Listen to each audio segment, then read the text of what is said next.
James, they've already been busy. Might not be done yet. What's happening now with Eberechi Eze? Where are we at with this one? Yeah, look, first of all, Arsenal, yes, as you mentioned, busy in the market so far. 6 players already they've brought in. Victor Gyökeres, the latest of which joining the likes of Martin Zubimendi, Christian Norgard, Christian Mosquera, Kepa Arrizabalaga, Noni Madueke.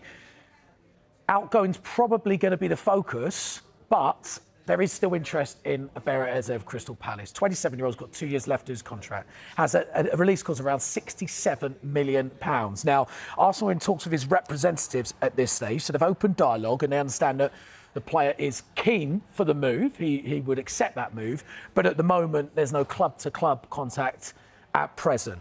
Arsenal's focus will be on players departing the club, and they're looking like the departure of Reece Nelson to Fulham. That looks like a potential another loan move, but I think Arsenal prefer that to be a permanent deal.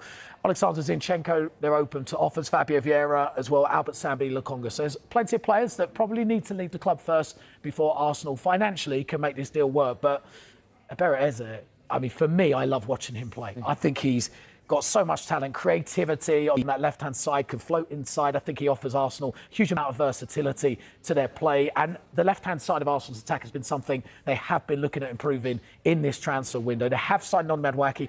He's predominantly on the right, plays on the right side, back up to Saka maybe, can play on the left, but an Eze in that place is pretty exciting for Arsenal. Oh, my goodness. Fans. It really is. Yeah. And Gyökeres to profit from all of that creative service, you would think. Yeah, so Arsenal already big, they could get busier.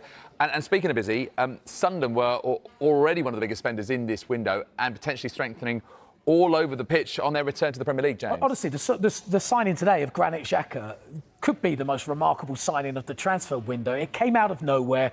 I think fans are excited by that. For Sunderland to get an experienced player like Xhaka in, played in the Premier League for 7 years at Arsenal, a couple of years in the Bundesliga, and invincible with Bayer Leverkusen. He is now going to be starting the centre of the midfield in that young side, providing huge amount of Premier League experience. And he became Sunderland's 7th signing of the window so far. And you're looking at the amount of money they're spending. I think it's close to around 120 million at this stage. And you think, surely that's that.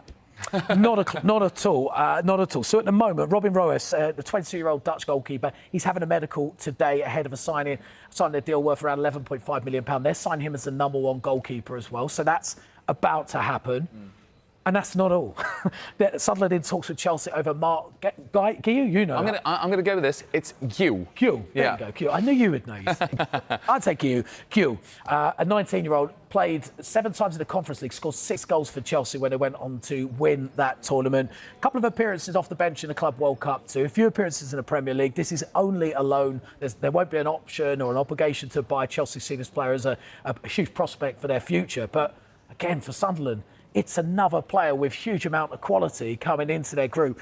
They really mean business, and we know how tough it is to remain in the Premier League for these newly promoted sides. Certainly the last 2 seasons have shown it is very, very difficult. But Sunderland are certainly, away from the football starting, are doing everything they can to give themselves the best chance of remaining in the Premier League. They spent 8 years out of the top flight.